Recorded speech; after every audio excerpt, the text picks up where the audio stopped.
काश मैं उसकी मदद कर पाती। बात कई वर्ष पुरानी है, जब मैं नई दिल्ली में अपनी दादी के घर रहती थी। सर्दियों के दिन थे। मैं सरोजनी नगर मार्केट में कुछ सामान खरीदने गई थी। सर्दियों के दिनों में अंधेरा प्राय जल्दी ही हो जाता है, अतः मैं मार्केट से निकलते निकलते मुझे अंधेरा हो चुका था। कुछ देर स्टॉप पर प्रतीक्षा करने के बाद बस आ गई। मैं जल्दी से पीछे के दरवाजे से उसमें चढ़ गई। मध्यम रोशनी वाली बस में पीछे की सीट पर, जो कि 3 व्यक्तियों के लिए होती है, खिड़की वाली सीट पर पहले से ही एक व्यक्ति खिड़की की तरफ मुंह किए हुए बैठा था। अतः मैं भी उसी सीट पर एक तरफ बैठ गई। वहीं बैठे बैठे टिकट लिया और उस व्यक्ति की तरफ पीठ किए ही बैठी रही।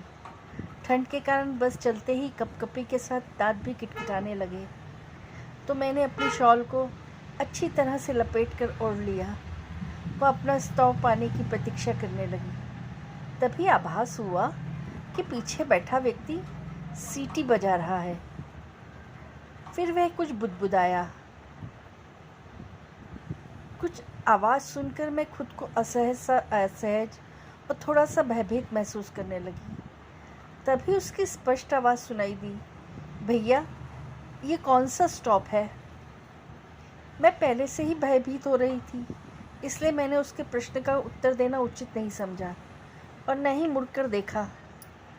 तभी सीटी की आवाज़ के साथ उसने अपना वही प्रश्न दोहराया। कोई नहीं बताता कहकर वह चुप हो गया। मैंने राहत की सांस ली। तभी फिर बस चल पड़ी। थोड़ी देर में अगला स्टॉप आ गया। बस फिर रुकी तो उस व्यक्ति ने पूर्ववत अपना प्रश्न दोहराया, ओ भैया, ये कौन सा स्टॉप है? ये सुनते ही मुझे अपनी पीठ पर थपथपाने का एहसास हुआ। उस व्यक्ति की धृष्टता पर मुझे बहुत क्रोध आया। यह क्या बदतमीज़ी है? क्रोधित स्वर में मैंने पीछे की तरफ घूरते हुए देखा। उफ, मगर ये क्या?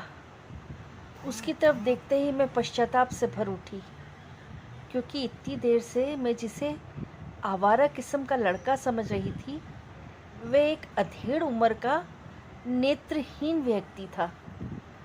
उसकी आंखों की जगह 2 गड्ढे जैसा कुछ था। उसके दांत भी नहीं थे, शायद इसीलिए मुझे सीटी बजाने का एहसास हो रहा था।